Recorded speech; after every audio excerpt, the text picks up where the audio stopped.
तो जहाँ जिस व्यक्ति को मंत्रा और शक्ति जैसे सलाहकार गुरु मिल जाएंगे तो क्या होगा? बताओ। जुगो झन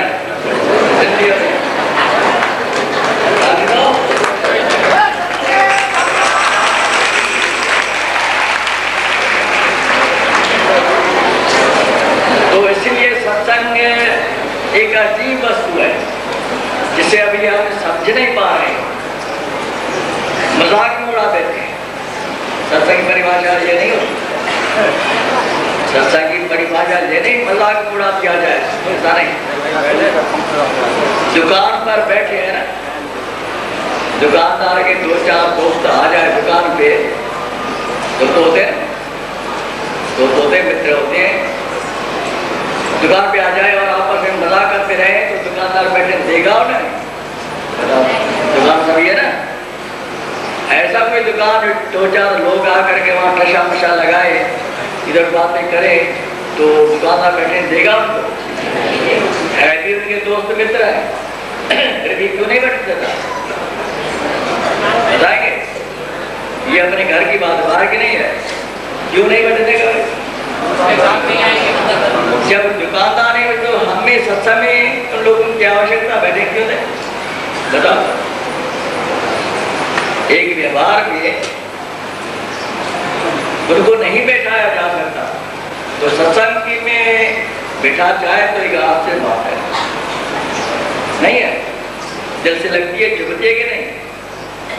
न लगे तो बिल्कुल ना। कोई बात किसी भी विषय में, हमारे मंडल के विषय में, संप्रदाय के विषय में, प्रेम प्रकाश के विषय में, कोई भी बात हो एकदम पूछ लेना चाहिए।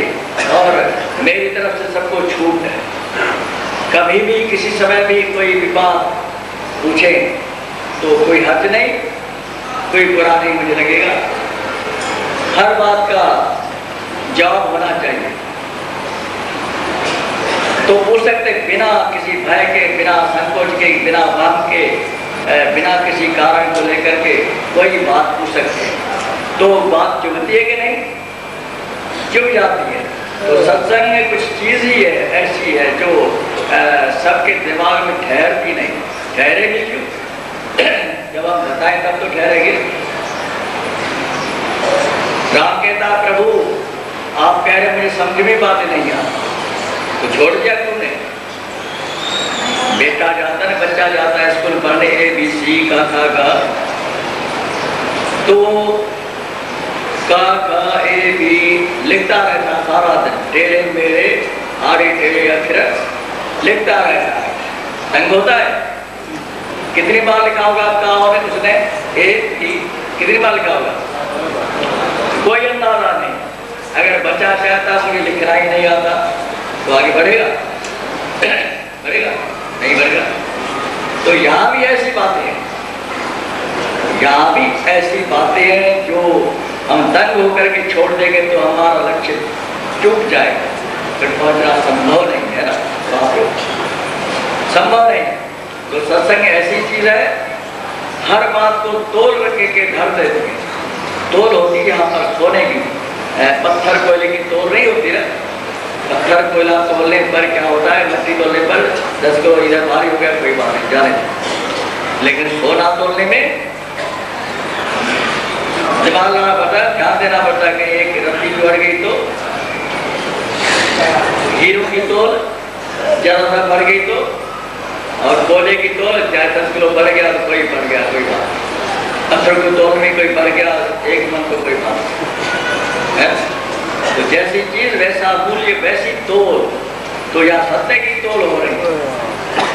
ये साधारण चीज नहीं, कहने में सरल है लेकिन समझने में बहुत कठिन है। और वह सत्य वादियों के द्वारा जो अपनाया जाता है वो सत्य कुछ चीज ही और है, उसे साधारण व्यक्ति समझ ही नहीं सकता। जो सत्य लोग सत्यवादियों के द्वारा जीवन में अपनाया जाता है उस सत्य को समझना ही कठिन है, करना तो दूर की बात, समझना ही कठिन है। अब ऐसे तत्वों को जानने के लिए हमें सत्संग का आयोजन हमारे आचार्य ने दिया, जो जनता, लोग, प्रजा ज्ञानवान बन जाए और ज्ञानी बन करके फिर अब धीरे धीरे चलते चलते अपने लक्ष्य को प्राप्त हो जाए। महाराज जी का यही उद्देश्य। तो हमारे सिंधी बच्चे सिंध में रहते थे ना, सिंधी तो है ना, सिंधी कहलाने में कोई हिचकता है क्या? हिचकता है। तो मैंने देखा कहीं कहीं पर गर्व से कहो हम हिंदू हैं, कमाल की बात है। गर्व से कहो हम तो कौन है? मुसलमान है क्या? फिर हिंदू कह रहे हैं, मतलब एक अपना ओछापन दिखाना लोगों को, ये शब्द करके हम अपना ही कमी प्रकट कर रहे हैं। गर्व से कहो हम हिंदू हैं, अपनी कमी प्रकट कर रहे हैं, ऐसा नहीं। हमारे यहाँ राजस्थान राजपूताना में मालूम कौन से शेर वीर बन गए। ऐतिहासिक स्मरण नहीं तो फिर आगे बढ़ेंगे कैसे? गुरु महाराज का मुझे तो यहाँ रहना है, मुझे किसी चीज की आवश्यकता नहीं, भले ही कुछ हो जाए, सारी संपत्ति नष्ट भ्रष्ट क्यों न हो जाए, लेकिन मुझे यहाँ से दस से मस नहीं होता। तो करके दिखाया नहीं। और सब महिमा किसकी है? देवराम महाराज की। सुना जाता है इतनी भीड़ भाड़ लगी थी डंडावन मेले में, आने नहीं उठाने कहने प्रभु प्रातःकालीन की रोटी कैसे बनेगी, कैसे कहाँ से आएंगे, भोजन कैसे आएगा, दाल चावल कितना कहाँ से आएगा? तो महाराज जी बैठे थे, चुप हो गए। और सरगुमार देवराम के जमाने की बात है। उसके बाद जब गुरु महाराज सवाजी महाराज आए, तभी मेले में पानी तो क्या खान पान के वस्तुएं समाप्त हो गई। तो शिष्यों ने कहा, कोठारी ने कहा, महाराज सुबह तो भोजन ही नहीं, कहाँ से आएगा?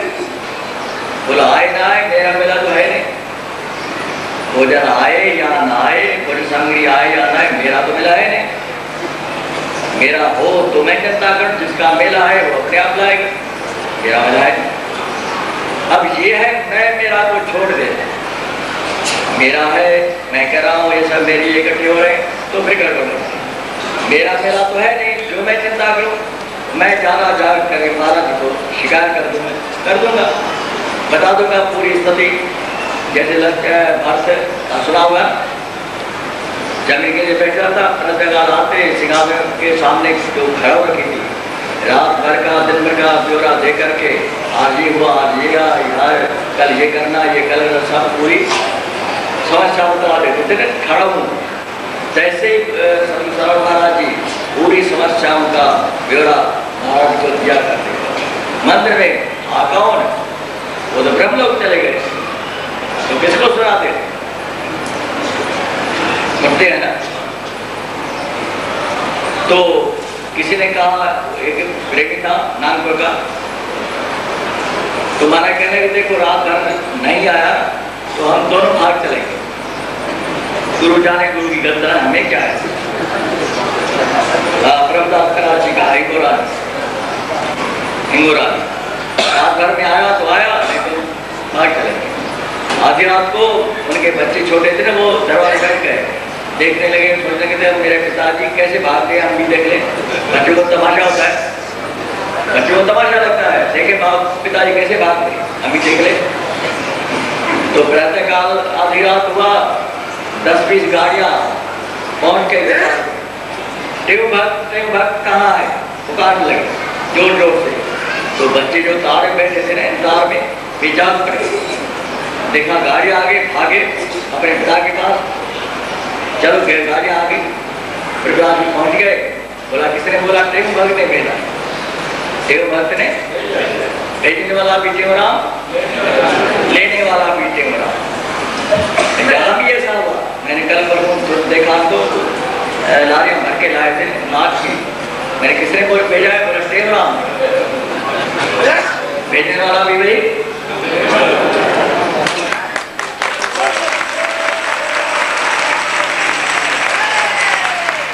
ये क्या है? उनकी सत्य की कमाई। सत्य पर डटे रहे, सत्य से कस से मस्त नहीं हो। सत्य बोलना माना बोलना, फिर चाहे हानि पहुंच जाए कोई बात नहीं, चाहे लाभ हो कोई बात नहीं, चाहे हानि हो कोई बात नहीं, लेकिन मुझे तो सत्य का पीछा छोड़ना है।